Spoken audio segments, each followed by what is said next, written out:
Assalamualaikum warahmatullahi wabarakatuh. Perkenalkan, nama saya Cahyo Yulianto dengan NIM 2311131 dari kelas PAI 4D. Melalui video ini saya akan menjawab dua pertanyaan yang menjadi tugas akhir semester pada mata kuliah Orientasi Baru Inovasi Pembelajaran PAI yang diampu oleh Ibu Mutia MPD. Baik, untuk soal pertama yaitu analisis inovasi dalam kurikulum. Nah, topik pembahasannya integrasi project based learning dan problem based learning dalam materi toleransi dan kerukunan antarumat beragama.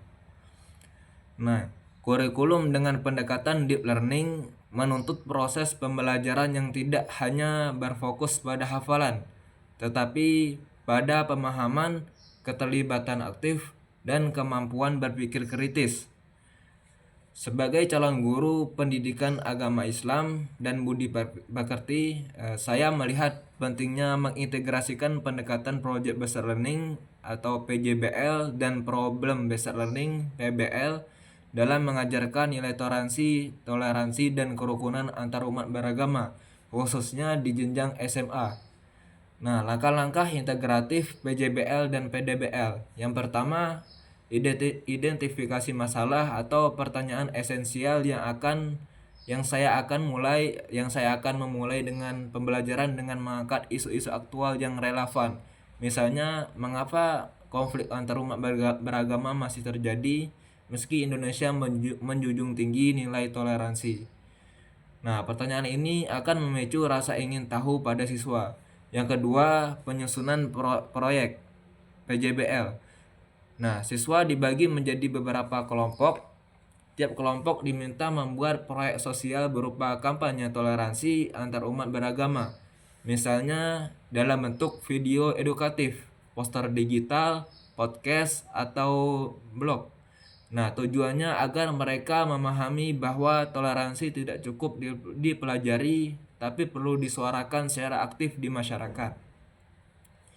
Yang ketiga, eksplorasi masalah dan diskusi masalah dan diskusi. Nah, solusi PBL ini melalui pembelajaran berbasis masalah. Siswa diberi studi kasus, misalnya konflik antar agama di suatu daerah, atau ujaran kebencian berbasis agama di media sosial.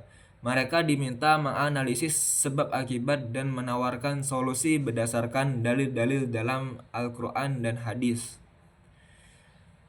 Kemudian yang keempat, pencarian informasi. Pada tahapan ini menuntut siswa untuk mengumpulkan data dan sumber dari berbagai referensi selain Al-Quran dan hadis.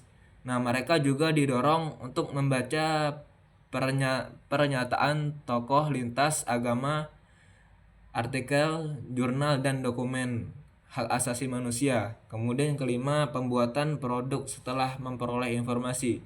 Nah, siswa membuat produk sesuai proyek masing-masing. Dalam proses ini, siswa belajar merumuskan pesan toleransi secara kreatif namun tetap dalam bingkai ajaran Islam. Kemudian yang keenam, publikasi dan refleksi. Jadi hasil karya dipresentasikan di kelas atau dipublikasikan melalui akun resmi sekolah. Selanjutnya dilakukan refleksi bersama tentang nilai-nilai apa saja yang mereka pelajari dan bagaimana sikap toleransi seharusnya diwujudkan dalam kehidupan nyata. Media inovatif yang digunakan ini bisa menggunakan Canva untuk membuat infografis dan poster digital. Kemudian podcast recorder atau Anchor untuk merekam podcast bertema kerukunan. Kemudian bisa YouTube atau Instagram berupa video edukasi sebagai media publikasi kampanye toleransi. Kemudian Google Form dan Google Slide untuk kuis interaktif dan presentasi hasil proyek. Nah, pendekatan ini membuat siswa tidak hanya memahami toleransi secara teoritis, tetapi mampu mengekspresikannya dalam tindakan nyata dan berpikir kritis terhadap isu sosial keagamaan. Kemudian kita lanjut soal kedua, inovasi budi pekerti di era digital, dengan topik pembahasan etika digital Islami dalam menghadapi cyberbullying dan konten negatif. Nah, era digital membawa tantangan besar bagi pendidikan karakter, termasuk maraknya fenomena cyberbullying, hoax, ujaran kebencian, hingga penyebaran konten tidak senonoh. Nah, dalam konteks ini, pembelajaran budi pekerti harus mampu beradaptasi menjadi garda depan untuk membekali siswa dengan etika digital berdasarkan nilai-nilai ajaran Islam. Nah, strategi pembelajaran budi pekerti digital yang pertama, penanaman nilai-nilai Islam sebagai dasar etika digital. Nilai-nilai seperti sidik atau jujur, amanah, ifah atau menjaga kehormatan, ihsan, serta larangan tajasus, mengintip aib, kemudian gibah dan naminah menjadi landasan utama. Dalam Islam, interaksi di dunia maya tetap harus mengedepankan akhlak mulia. Yang kedua, studi kasus dan diskusi interaktif. Nah, saya akan menampilkan kasus nyata dari media sosial seperti seseorang yang menjadi korban perundungan digital. Nah, siswa akan diminta menganalisis apa kesalahannya dan siapa yang terlibat dan bagaimana ajaran Islam menyikapinya. Kemudian yang ketiga, pembuatan kode etik. Nah, berbasis Islam, siswa secara berkelompok diminta menyusun kode etik berinternet menurut pandangan Islam dan mempresentasikannya. Nah, ini menumbuhkan tanggung jawab moral dan kesadaran diri mereka dalam menggunakan teknologi secara bijak. Kemudian yang keempat, digital diary Islami.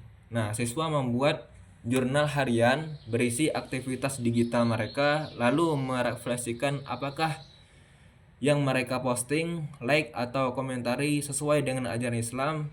Nah, ini bisa membentuk habitus spiritual yang kuat. Kemudian yang kelima, simulasi dan role playing dalam kelas. Saya akan mengadakan simulasi dua kubu, satu sebagai pelaku cyberbullying, satu sebagai penanggulan, dan melalui kegiatan ini siswa tidak hanya memahami secara teori, tapi juga mengalami secara emosional bagaimana rasanya menjadi korban. Kemudian yang keenam, kampanye konten positif. Nah, inovasi ini mengajak siswa membuat dan menyebarkan konten dakwah digital ringan, kualitas Islami, video akhlak ceramah yang memperkuat identitas Islam yang rahmatan lil alamin di platform digital. Nah, tujuan utamanya itu tujuan akhirnya adalah membentuk siswa atau peserta didik yang sadar akan tanggung jawab sosial dan spiritual di dunia maya, sehingga mereka tidak hanya melek teknologi tetapi juga melek akhlak dalam ruang digital. Mungkin cukup sekian jawaban dari saya terkait dua soal UAS pada mata kuliah orientasi baru inovasi pembelajaran PAI. Saya akhiri. Wassalamualaikum warahmatullahi wabarakatuh.